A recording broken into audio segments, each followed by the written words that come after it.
Paul, I Okay. appreciate you spending some time here in Alvarado, Texas. We're excited. Well, glad to be here. It's fine.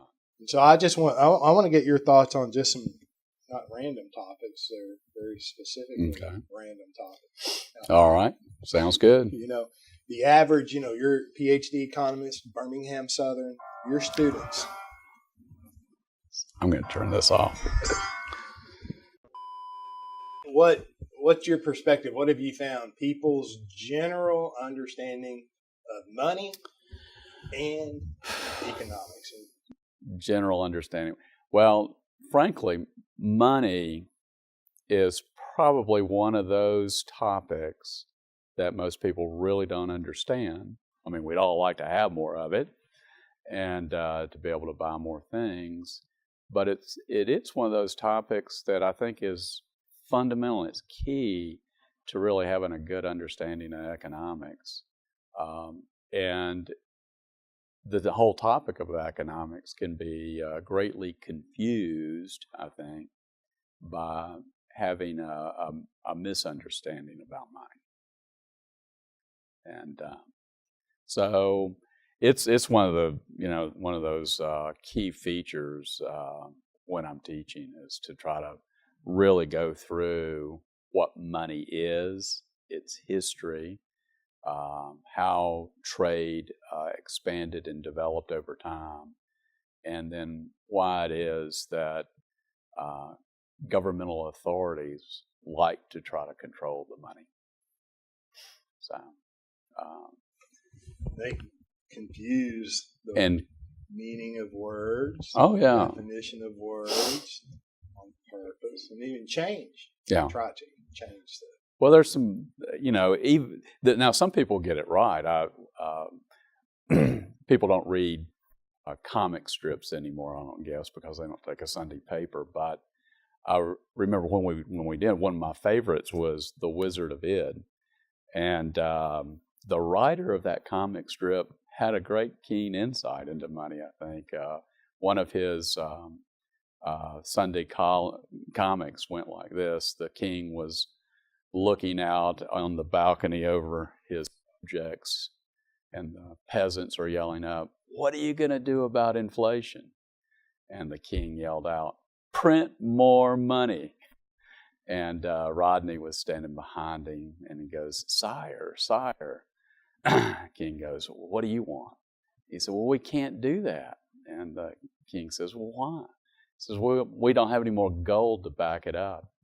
And the king goes, "Whew." For a moment there, I thought we were out of paper. So there's a comic writer that got it right. So. Right. I like it a lot. Yeah. So do you think that, well, just to expand on that, because you have a lot of interaction with all kinds of people. How deep is the confusion or the lack of clarity with money and economics? Well, sadly, I think my profession has gone to great lengths to confuse the issue and to leave most students of economics sadly befuddled about how money works, and in doing so has granted a lot of more power and authority to governmental officials and bankers, and it's not doing people really any good that's the case. It's doing someone good, though, isn't it? Oh yeah. If you're on the inside, right, you got a great deal going. My clients know, because I say often, and I firmly believe, academia, the news media, the banking system, and Wall Street, and even the health industry, right? And then the mining industries, they're just an incestuous cesspool. It's really gotten that way. I mean, it's taken a long time. We live in what I would refer to as the age of socialism. The socialistic ideas, began in the academy among intellectuals, I would say, beginning around the late 18th and early 19th centuries. Continued to pick up speed and in the academy, and then began to be acted upon politically around the world in the late 19th century and through the 20th century and leading up to where we are today. So it's been a, as we've departed from what early economists knew, that is that wealth is created through voluntary exchange with one another. And when we enter into contracts with other people and trade property, we benefit each other. Right? That's why when you go to the store and you pay for whatever it is that you're purchasing, the cashier will say thank you, and your immediate response is, well, thank you, because you both got what you wanted. And so it was a mutually beneficial relationship. So often, though, when governmental authorities get in, it's the other way around. It's a zero-sum game, and they're holding the guns. So it doesn't work out quite so well. A zero-sum game, somebody has to lose. That's right. The equivalent of the game. Exactly. Yeah. Exactly. So, and that, people oftentimes try to think that that's how that's how trade works. Somebody gains and somebody loses. And of course, it's just not true. I always ask my students, the question, well, what do you think, have you ever made a purchase that upon reflection of use, you really wish you hadn't done? And of course, they all say yes. I say, well, of course, we've all done that. But if you had known beforehand, you wouldn't have bought it. And you certainly won't do it again because, information in this world is very imperfect. But so bad trades do happen, but they stick in our minds more, but that's the exception. It's not the rule. The general rule is you're perfectly happy with whatever it is you bought for the most part. And because that's the rule, that's the general rule, you often don't pay attention to that part of it. So one exception does not change the general rule. Right. And that example, that exception would even improve economics because they will not make that decision again. Right. Right. In fact, if you think about it, voluntary exchange is a process. In fact, the market is a process that's constantly moving and evolving. On the production and sales side, the supply side of things, whatever you're doing, you're always thinking about, well, how can I do this a little better and a little cheaper and attract more buyers? And how do I get myself in front of potential buyers and communicate to them why what I have to offer would be better than something they can get from someone else? So that's always going on, and the same then is true on the other side with consumers. As a consumer, you're always on the lookout for alternatives that might be a little better for you and a little cheaper for you, and will take you a little further down the road of getting what you want in this world. So, some of the things that really, quite frankly, ought to be the most obvious seem to sidetrack people and get them off message and get them off understanding. You alluded earlier, you spoke to early economists. It was fundamentally clear, apparent production. Right. What happened? Socialism. This utopianism really is what I refer to it as. Think about it for a moment. Over the course of history, we're moving through different periods of time in different political economies. When the Roman Empire collapsed, the Western Europe devolved into a political economy that historians and economists will refer to as feudalism. In my book, Basic Economics, we kind of go over this one. The focus was on controlling land, and whoever controlled the most land was the wealthiest. Now, wealth wasn't a lot. In fact, even a king during that age of feudalism would have not be considered to have been wealthy by today's standards. In fact, you can be on welfare and probably, for the most part, live better than the kings of that time frame. But was what it was, and so it was a very stagnant economy.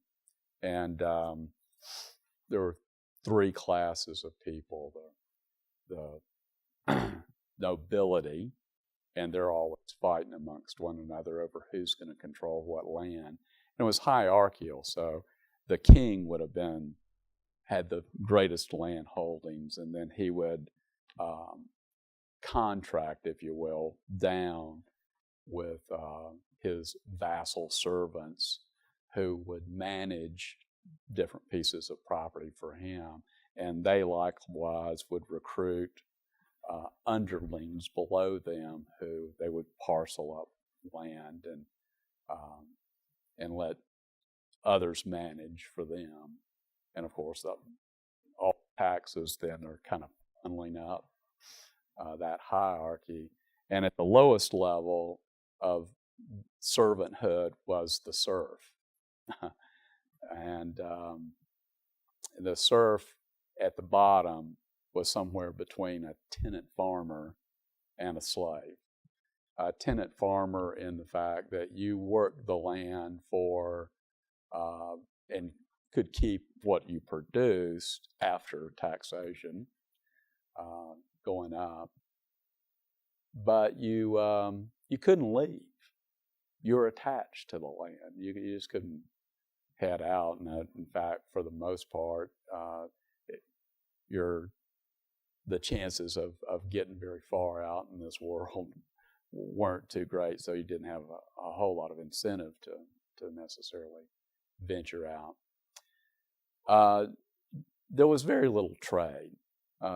Production was more or less self-sufficient on these landed estates, and so without trade, not much need for money, which is a medium of exchange, and so that wasn't happening. But trade began to revive around the time of the Crusades. And of course, the kings wanted to control the trade for themselves. And you began to shift into a period that is referred to as mercantilism, where the kings were managing the trade for their benefit most. But scholars began to look at that and go and question it. And especially when the kings entered into exploration ventures where they discovered new civilizations, especially in the Americas. And so, for example, the Spanish crown getting to South America and finding, these people groups, the Incas and the Aztecs, Mayans, and they had all kinds of gold. Well, but they didn't have as good a weaponry as the Spanish. And so So there was an exchange there. There was an exchange, but it was the expropriation kind, and so there was murder. Well, really the first economists came out of that 16th century period as the Spanish scholastics were looking at what the king was doing and going, wait a second, that's immoral. I think people forget that the scholastics were churchmen. And so they were coming at their studies from a Christian philosophy, Christian worldview, point of view. And so they were looking at what the kings were doing, and they were going, wait a second, that's immoral. God has never put you in the position you're in so you could go do this. And by the way, you should refrain.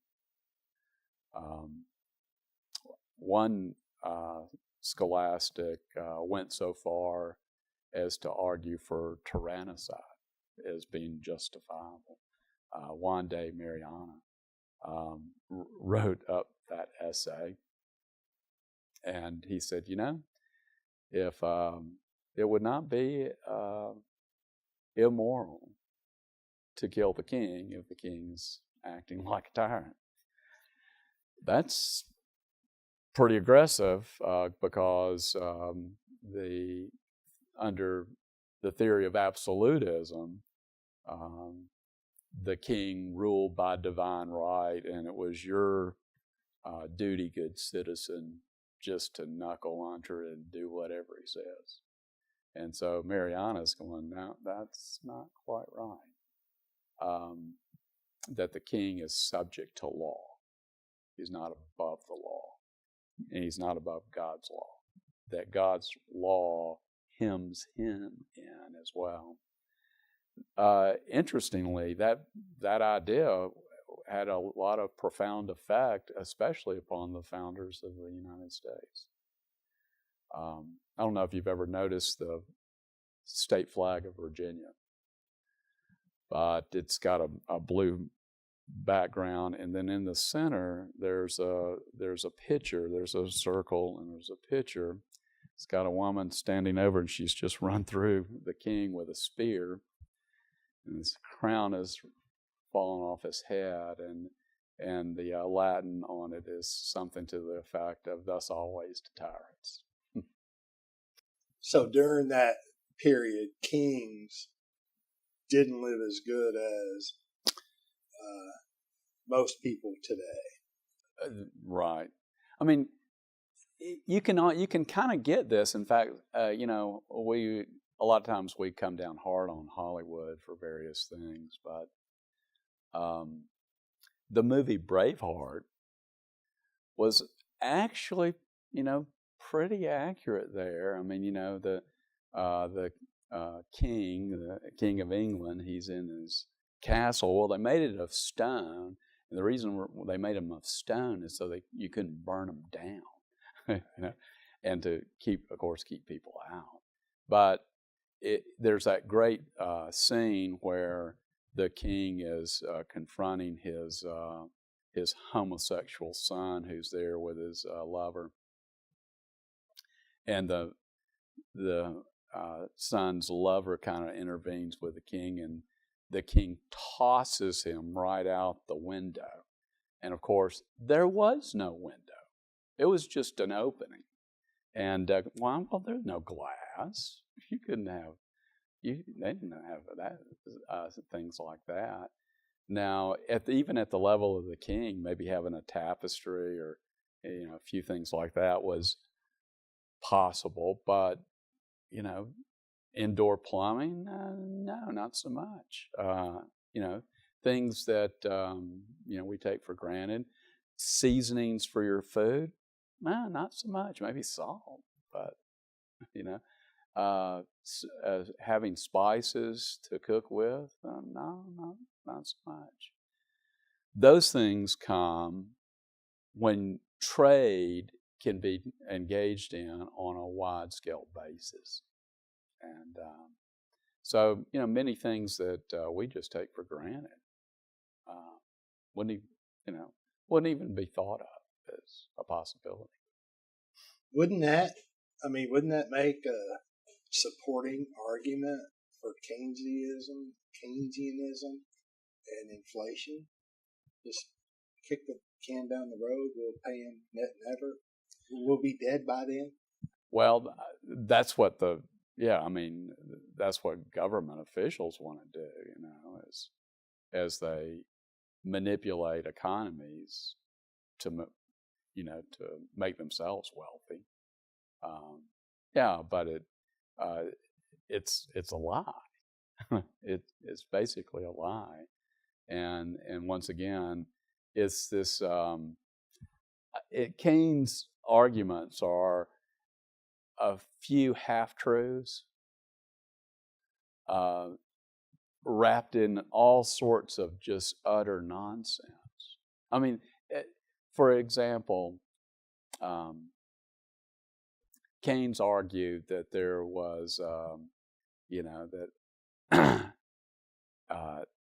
that if you tried to save more money, you'll actually make the economy poorer. That's nonsense. You can't make investments in capital apart from having savings.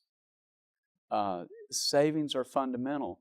What he tried to argue is that we can have more capital investments just by creating more money. Well, no. So he really had no capital theory whatsoever. But just, the mathematics of, Keynesian modeling is one of those things that's almost like puzzle solving, Now that puzzle solving might be fine when you're doing a crossword puzzle on an airplane to fill out the answers and to waste away a little time. But it's not a way to understand economics, not really, I don't believe. And,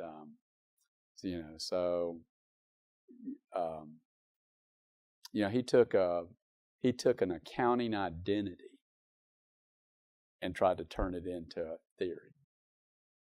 It's an accounting identity. Well, he was a mathematician, wasn't he?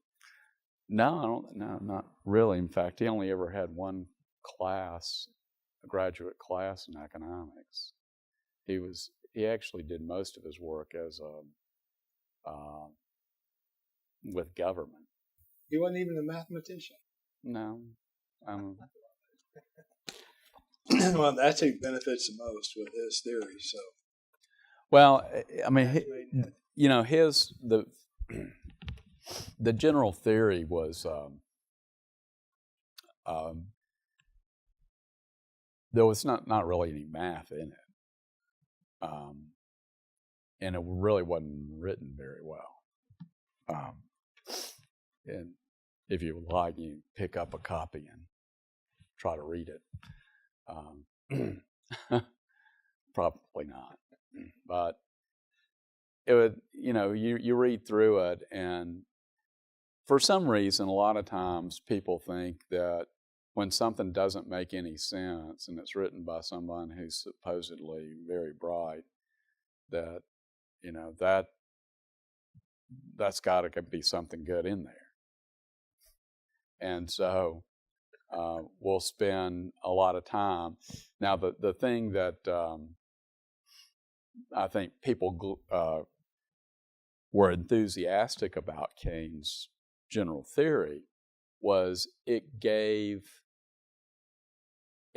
government something to do. Supposedly, if you're having a recession or a depression, then government needs to get in there and do something to fix it. And of course, the problem is it's all wrong because government was created an earlier problem, and the recession was a return to reality. So when you've been out in fantasy world it's often good to come back to reality, and maybe not go out on the fantasy again. I think we forget that. The alcoholic goes out and ties one on. Well, there's a price to pay the day after, and that's a return to reality. And so when governments or central bankers create a lot of money out of thin air, it can, in most times, it will give the appearance of rapid economic expansion, but it's misguided, and the money ends up being invested in projects that'll never really pay off. And see, capital is heterogeneous. In other words, it's real varied, a lot of different kinds of capital. And what Keynes does is, if there's any capital theory to it, it's this: it doesn't matter what you invest in. It's just the amount that's important. I call it the bathtub theory of capital. In other words, we're going to treat it as if it's just about the level of the water in the bathtub. But in truth, it's never that way. It matters what you get. In other words, if I build a bathtub factory, everything in that thing was designed for us to make bathtubs. Now the question is, what if people don't want as many bathtubs at a price that you can make a profit for in that factory? Well, that's a problem.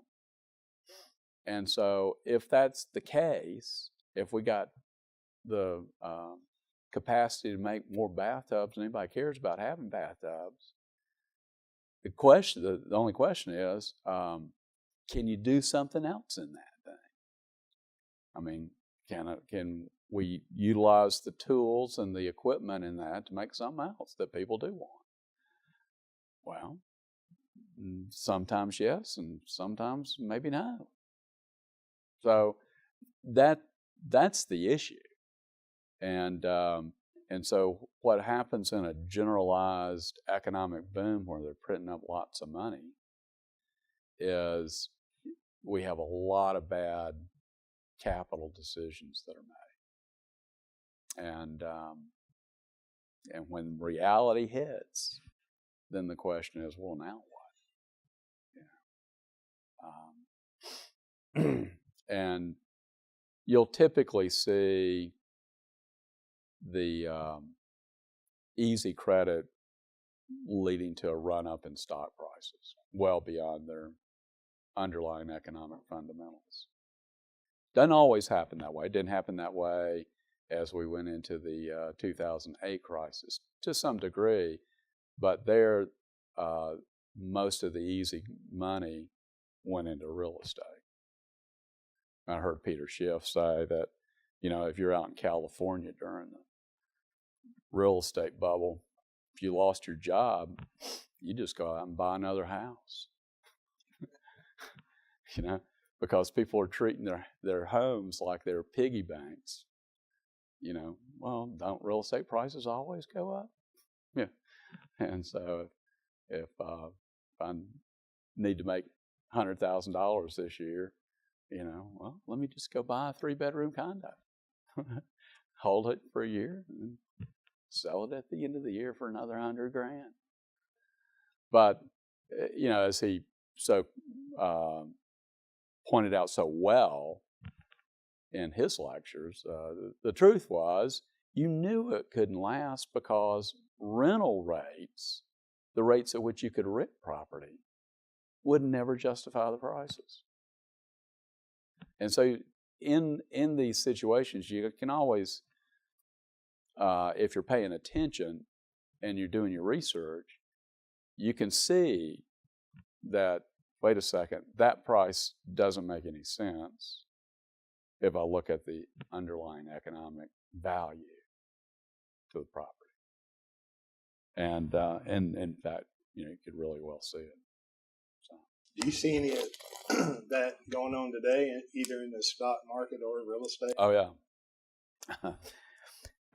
for sure. And it's definitely in the stock market right now. The price to earnings ratio, even on the big board, the Dow Jones, with these 30 huge companies. I haven't looked recently, but I don't think it's gotten any better.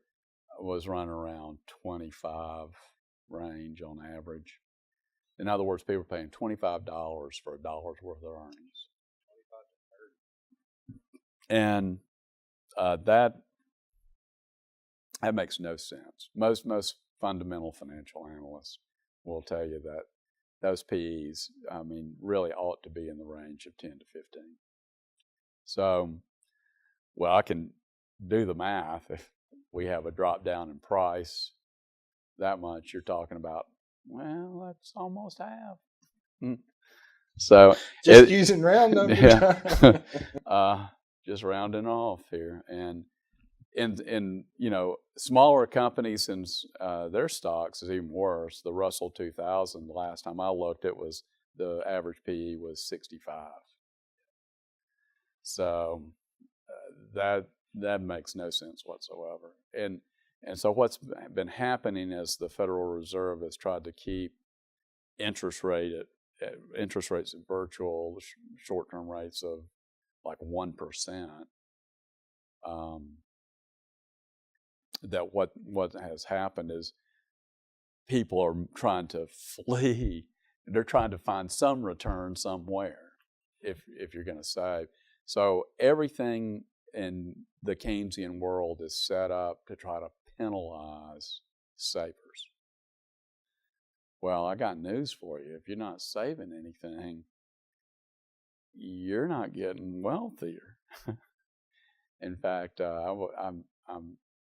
my guess is probably most Americans are, not more than several paychecks from the street in terms of their savings. And so, we've never been in a time where you better be strategic if you want to try to save, and you better put it in a place that the thieves can't get to, because they're there. And it's difficult. Now, a lot of people are running out for, precious metals. Well, I don't know. That's one thing, but we still are going to be trading in dollars in the future, as far as I can tell, for quite some time. So now I'm not against holding real assets. Yeah, the more real assets you hold title to, those are the things that make you wealthier, especially if those assets are producing assets or producing passive income. So that, I think that really is an important thing to keep your focus on. In order to purchase assets that can produce passive income, you've got to have a way to finance it. And so anyway, Nelson's done a good job for us on that one. Yeah. It's okay if those real assets have a cash flow while they appreciate. Yeah, it is. In fact, that's the trick. Well, I agree with you. I think, and it's a very sad commentary. It's a very sad statement. It's a very sad position. One of the greatest countries that has ever been put together by mankind. And, such a large portion of the population is 2 or 3. Not that far. In fact, some of the wealthier neighborhoods, at least on the surface, in Birmingham, I dare say you can't tell from the outside of the home whether or not the occupants are wealthy or poor. Now, I guess that needs some explanation. I have a friend. There's an area in Birmingham called Greystone. They're doing the region's Champions Tour is this weekend out there. And these homes that in Greystone are, very large, and they're pricey. I don't know what the cheapest one out there is, but we're talking $750,000 $1 million homes in this area. Well, I've got a friend. He's done quite well for himself, and he lives out there. He owns his home, and a number of other things as well. So, he has been very careful, about how he's gone about, his life, and he's paid attention to the financing of things. Well, his children had some friends that live in the neighborhood, and anyway, they were always coming home and talking about what great toys that their friends had. And so from the outside, it looked like, this guy must be swimming in it. And anyway, my friend finally found out the only reason that this guy's living in Greystone is because he has a big current income. Everything he owns is he's borrowed to the hilt to pay for it. And so the bulk of his money that he is earning is flying out of his pocket to pay interest to all sorts of other people. And if he ever lost his job, they'd be on the street so fast. That's not wealth. That's actually poverty. Now, it might look nice on the outside, but it's a dangerous game. There's no financial security there. So I suspect that there's more of that in America than my friend. And I've just by reading some of the numbers that people throw around, I've read somewhere that people age 55 and under, on average, have only something like $100,000 in savings. Well, I can do the math on that one. These people are never retiring. There's no way. There's nothing to base it on. I guess unless you want to get a shopping cart and push it around to dumpsters here and there. But My Freedom Frontier. Yeah. And boundarystone.org. Okay. Yeah. My career's kind of been an interesting one. Nelson introduced me to Clarence Carson, and I was familiar with Clarence's work because I had always appreciated it. And so when Nelson invited me to go to a board meeting, he served on Clarence's board, and the organization was set up specifically to publish Clarence's books, and for him to make a living. So I did that, and then I was invited to the board, which I was very glad to be a part of it.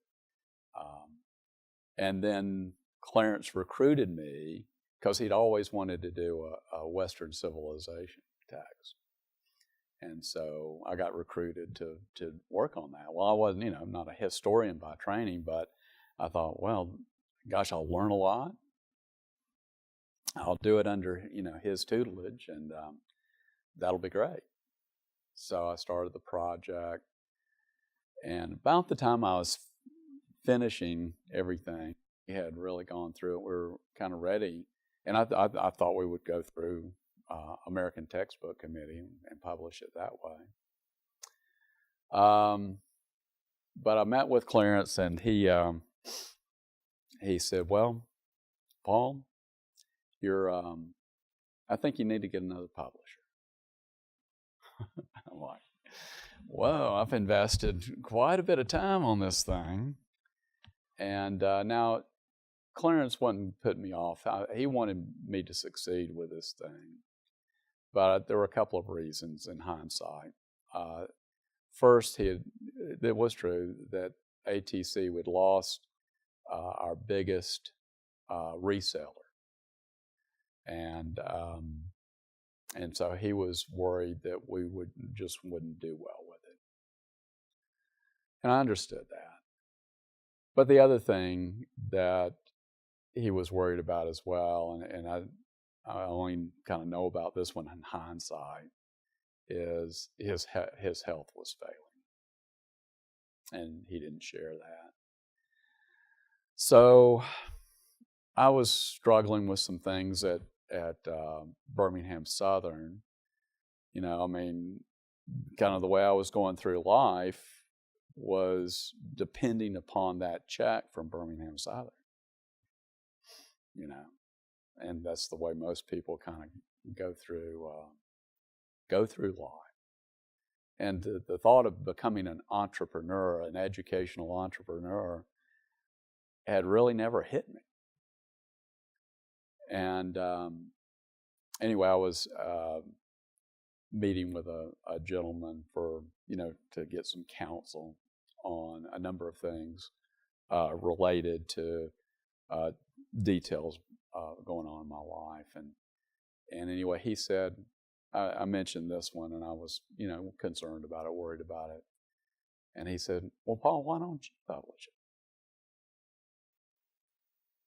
And because Nelson had taught me the infinite banking concept, I was looking at my situation, and I said, "Well, I could do that." And that's just taking some policy loans. I've got the financing, and so we made the decision, and I started Boundary Stone as my startup venture, and it's grown over the years. So our website, boundarystone.org. It's out there. I've put articles that I write, blogs, and has continued to expand. And with the first book, we ended up breaking even on the book, and I think it was just like 6 months. So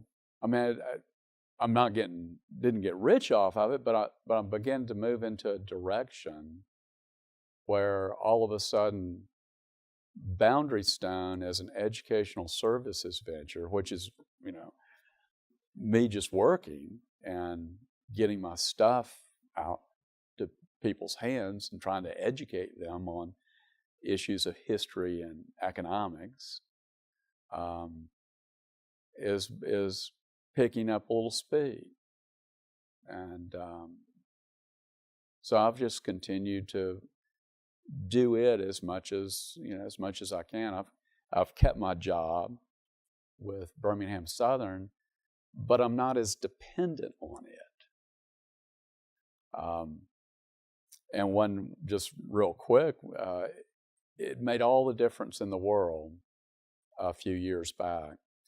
When I first went to Birmingham-Southern, the president of the college was known throughout Birmingham as a man of integrity and as the leader at Birmingham-Southern, because he had come in at a time when financial resources were not really what they needed to be. In fact, the college could have folded, but he brought, fiscal restraint and a vision for what needed to happen, and he set the college on a firm foundation. Well, now he made not everything he did worked out as well as he'd like, and he had engaged in a very aggressive building project or two in the late 1990s. Of course, the market was doing great, so the endowment was spending off a lot of money. And then 2000 and 2001 hit. And they were just finishing up a state-of-the-art science building, $25 million. And when the markets crashed in that time, of course, that put stress on the college. Well, that put stress on the president as well. And I don't believe he would have ever left the college in that condition until the finances were straightened out. But he found out he had prostate cancer. And so I think his wife, and I think he knew too, that he needed to concentrate on his health, and he was not in a position to really do what needed to be done. Well, the college went out and got a president. This guy was not a fiscal conservative. Well, I just tell people he did for Birmingham-Southern what Barack Obama and the Democrats have been doing for America. He spent money all over the place. They built a lake on our campus. And the endowment dropped from $115 million down to $50. And so he almost financially gutted the institution. Well, that reality hit home. The return to reality hit home in 2010. And the situation was this. They came in and they cut my base pay 11%. Now I was ready to leave the college and go get another job. But my wife has MS, and we have a very strong support system in Birmingham. And trying to move to a new city and start that over again would be very difficult for her. We almost did it. But I made a decision not to do it because of her needs. And I was able to do it because of IBC and because of Boundary Stone. As a matter of fact, that year was, I still think that might have been my biggest year in revenue generation off Boundary Stone. And I think I bought 2 cars that year. Just, so that reality of not being dependent upon the single employer made all the difference in the world. Now, we still had to make some other decisions, and the board didn't stick with the reductions in pay. As a matter of fact, they came in halfway through, not even halfway through the year, and restored base pay. Now, there's been some other things they didn't do. They were contributing to TI crowd 15% of my base pay and put a moratorium on that. And so what I did as a result is took out their policy on myself. So as a way of making up that difference. So, I wasn't going to put my money into TIE craft. If the college wanted to do that, that was fine. But at any rate, so I've been able to really begin to think about, even for the long term, that Boundary Stone would take over. And in fact, if I can grow this thing large enough, well, and some of the things that are going on now, at least, may be options to continue to try to grow this. I've partnered with a number of other organizations to launch a new website that's for homeschoolers and so forth. Educational venture through Bellevue University in Nebraska, and so we've partnered up, and so this organization's My Freedom here, and so I'll be creating content for this organization, and I think partnering together we'll probably be able to leverage off one another in a mutually beneficial way. So it's infinite banking concept and entrepreneurship. Yeah. Right. I mean, that's the thing that Nelson's always said. He said, you need to be in two businesses. So it finally hit home.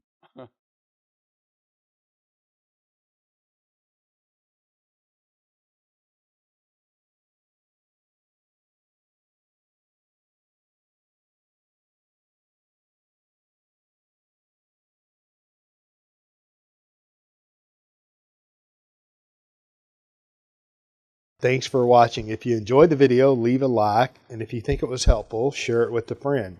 If you want to see more videos like this, then subscribe down below and click the bell icon so you can be notified when we release new videos. And we are releasing new content all the time. Don't miss it. Thanks for stopping by.